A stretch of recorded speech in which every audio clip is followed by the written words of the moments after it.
anti-sauce, man. We got motherfucking anti-sauce. We ain't did no anti-sauce, I don't think, in a minute. So we gotta keep back up on the anti-sauce, man. There's a lot of shit that we gotta do.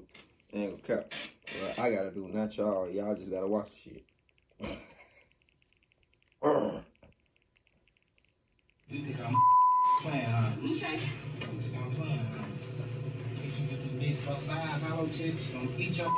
East Point PD gets all these calls about a white van that's driving erratically over the road. And there is a reason, once you see this cell phone video, why the judge said he's going to be staying here with no bond. This is India Mackey. She was 20 years old and a kind person who loved all those around her. So when she saw her terrifying boyfriend clean his fingerprints, she decided to start filming. India realized something awful was about to happen. Her intuition was sadly right. But what happened that night? Why did India start filming, and what happened to her boyfriend now? We'll explore these questions and many more in today's video. This is the tragic story of India Mackey. Why do niggas put they bullets on the fucking gun, bro? That shit aggravating.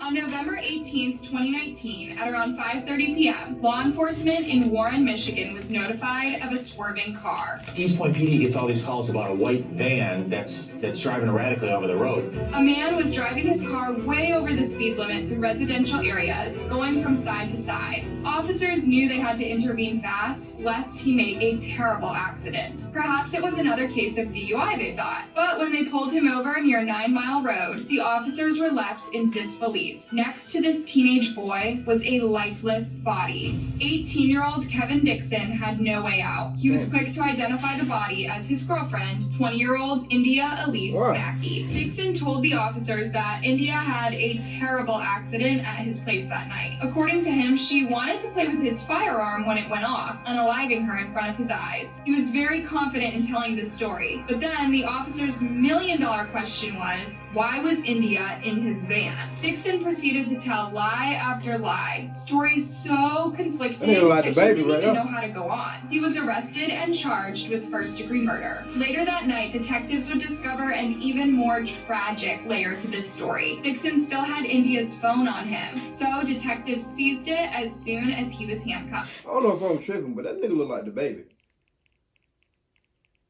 I'm probably tripping.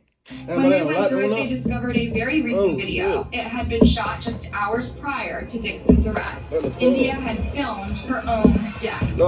In just the last couple of months, law enforcement has seen 6 domestic violence homicides. It's sad, startling, and alarming. In January 2019, ABC reported that half of the identified many homicides in 2018 in the U.S. were instances of intimate partners or family violence. 7 of those 10 cases involved men fatally shooting either their girlfriend, wife, or ex-partner, along with at least 3 other people. Some of those victims were relatives of the female victim, others were bystanders. 2 of the 10 cases involved familial homicide, with parents or children shooting their direct relatives. The numbers are huge, and yet they are not nearly as talked about as other violent instances in the country. Brian Pacheco, the spokesperson for a support agency called Safe Horizon, explained, "For so long we've seen domestic violence as a personal issue. It happens in the home. Don't talk about it. But mass things show us otherwise. These are not just personal issues. These are community issues that we should all be tackling. The ability to help and support one survivor has the potential to save so many lives."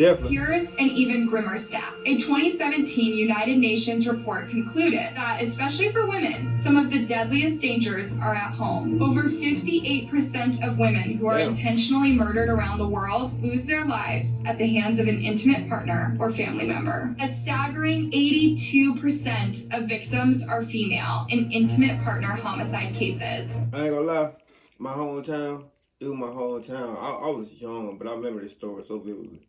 That I think it's the only kind of missing person like that. Well, not really. There's a lot of stuff that messed up stuff that happened in my hometown, but I know one of them, it was an all white family. They were looking for their daughter. They couldn't find her nowhere. You feel me? They couldn't find her nowhere. Looked to the whole town. We never had no search party. Well, that I know of when I was, you know what I'm saying, in my hometown. Couldn't find out. It was, I think it was the uncle the uncle was looking, like, the uncles were looking for her, but he the one who, you know what I'm saying, who had killed that and everything. That shit was crazy doing that to him. Nah. Motherfucker be... This puts India's tragedy in perspective. Not only is she not alone in the United States, she's not alone in the world. Did you know that as you're watching this, you're eligible to receive a $1,400 a month health card? This is still a major problem in almost all countries of the world. In the 2020s, a time known for more peace and prosperity than any other time in history. Sadly, teenage girls are the most prone to that type of manipulation and violence that eventually leads to death. Unfortunately, that was what happened to India Mackey. On November 17th, 2019, India Mackey celebrated her 20th birthday in Michigan. The following day, she met with her boyfriend, 18-year-old Kevin Dixon. The two were inside his car when they started fighting. Then, out of the blue, Kevin pulled out a firearm and started loading it. India was so shaken that she began filming him. On the one hand, she didn't believe he was being serious. Bro, hold on. Okay. I'm playing. Get you with the big 4-5 hollow tips, gonna eat your up. On the other hand, she wanted to have This nigga dumb, bro. in case something went That wrong. just- hey. Sadly, everything that could have gone. That just give niggas, any nigga guns, bro. How you gonna wash the bullets off, wipe the bullets off with a paper towel, do it like that with a paper towel, then consider, and then keep going, continue to put the motherfucking bullets in the clip with your fingerprints on it, instead of putting some over your hand. Niggas be dumb. It wasn't even no point of him doing it. Did go wrong. At one point in the video, Dixon is seen cleaning his fingerprints, almost ostentatiously. He knew what he was about to do, and he was rubbing it in India's face. Imagine what India's family felt when the officers notified them of her passing. Moreover, they told them that they had recorded the moment when she drew her last breath at a monster's hands. The last thing her family has of her is the video where she is pointing the camera at the man who's going to kill her. It's absolutely shocking to watch how little emotion this teenager shows in the video as he prepares to take his girlfriend's life. He even taunts her and plays to the camera, even though he knows the recording will work against him in the future. The full timeline of events obtained by the prosecutor is simply chilling. India filmed her entire death. Then Dixon calmly grabbed her phone and ended the recording. After he shoots her, gets out of his car, pushes her over into the passenger seat, and takes off driving in the car. Dixon took out India in his van in front of his own home on Shirley Street in Warren. But that's not all. Here's how Dixon's demented plan went on. He takes his girlfriend's phone, this poor woman that was, and calls his mother on the phone and says, "Mom, go to the house and get the gun." Yep, Dixon went as far as calling his mom to help dispose of the weapon. So he was sensible enough to plan ahead and try to dodge justice. But he wasn't human enough to care for someone he claimed was his girlfriend. So we charge you with accessory after effect and tampering with evidence. Indeed, They got Dixon his mama had to involved. turn to meet his Dumbass mom and nigga. dispose of the weapon before he drove man. away with India's body in the passenger seat. Honestly, it's hard to understand any of this man's actions. Sadly, India is far from the only young woman who saw the best in an awful person. Well, this is 18-year-old Genesis Rice, a mother, a daughter, and now one of the dozens of South Carolina women killed by an intimate partner every year. In May 2023, Genesis was spending a sunny day with her two young kids and her parents at the park. She was a teenage mom, so her parents helped her raise her kids.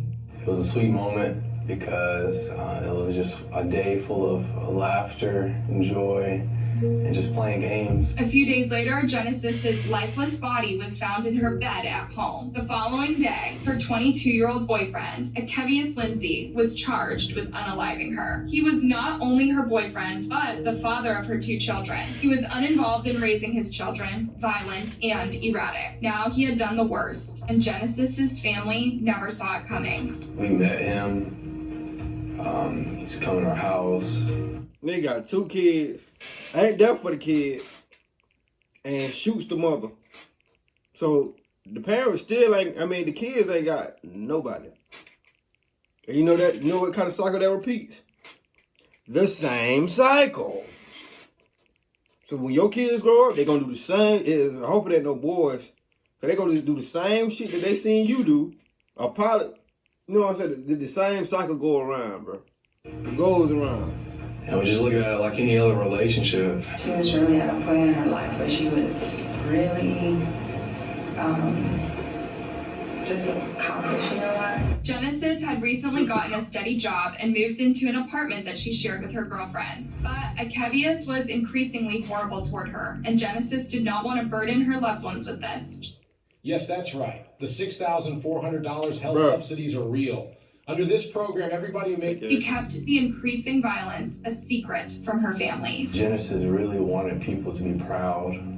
She wanted to make us proud. That's why she didn't mention a lot of stuff that went on. When officers arrested Akevius, they discovered a long history of arrests and terrifying incidents between him and Genesis. Just 4 days before taking her life, Genesis had phoned 911 to report him grabbing her by the leg. In the report, an officer noted something sinister. Akevius has one prior conviction of domestic violence in 2022. Apparently, this report was also done after Genesis called law enforcement. The episode was quite horrific. After Genesis accused Akevius of damaging her car, he reacted in ways so violent we can hardly begin to describe them here. This was in October, just 6 months before Genesis lost her life at her boyfriend's hands. Why did she not break it off with him? Was she afraid of what he would do if she did? You see, this is often the tragedy of abusive DV relationships. Violent, manipulative partners are actually highly jealous and insecure. They use constant threats to keep their partner near to them, too scared to leave, but deeply unhappy if they stay. This is why it's harder for younger people to leave such jobs. You have less courage, social skills, and general knowledge of human psychology when you're younger. So you're more likely to end up in a horrible situation, lest you see the red flags early on. Here is the most horrible part of Genesis's story. At the time of the October 2022 incident, she was 6 months pregnant. In hindsight, this one hits a little different. After the incident, Genesis decided to drop the charges, stating, I want to drop the charges because he is still young, dumb, and still learning. Hopefully he will get the help he needs. At the end of the day, I know this could have been avoided. If I'm being completely honest, I wouldn't have done anything about the situation if she hadn't called the authorities. So it wasn't her that phoned the officers. It was her friend who was in the car at the time of the incident. Too often, victims protect people like Akevius, believing that they will change or that it couldn't get any worse than this. But sadly, most times it gets worse. It's crucial to leave the shame and fear aside when dealing with these types of people. When you see the first red flags, tell someone about it. You may not want to expose what's going on. I think it's important to speak, to at least have someone know, and to find help. In India Mackey's case, it was her father, Joseph Polk, who noticed her boyfriend had a strange attitude. You know, let your fathers protect you. Let your uncles, your brothers, you know, let the community protect you. Go to somebody. Tell somebody. Somebody will help you. Because they don't want to see this, ending. But he'd hardly spoken to him and he knew almost nothing about him. India didn't like to talk about these things at home. Joseph said, I didn't like the young man and I got the wrong vibes from him. I told her, I talked to her, I said, he's not the one for you, baby. I tried to pride myself on being a protector, but you can't protect your kids from who they interact with. I tried. Neither India nor her parents ever thought it would come to this. Now, the only thing India's loved ones can do is let justice run its course. Kevin Dixon is facing life in prison without the possibility of parole. That will be more than enough time for him to think about what he's done. But going back to the chilling video India recorded. Playing, huh? Okay. Think I'm playing, huh? These big 4-5 hollow tips gonna eat your up. The question remains, will he ever feel that really a threat? You know what I'm saying? Like I ain't never just, you know what I'm saying? There ain't no female that I go with, you feel me? I ain't never thrown no female at all, you feel me? To say some shit like that, that's some shit you say to a nigga. Big hollow tilt, eat your ass up. I would say that to a nigga though, you feel me? Cause they gon', you know what I'm saying? They gon' eat a nigga ass up! Hey, they gon' eat a nigga ass up! Me personally, but domestic violence is real, you know what I'm saying? If y'all in a relationship or, you know somebody that's in a relationship, you know what I'm saying? They act like they have it, but they ain't have it. You know what I'm saying? Stop it, you feel me? Type shit. Or just be like me and don't get in everybody's business. That being said, see y'all motherfuckers on that video. Let's ride, nigga.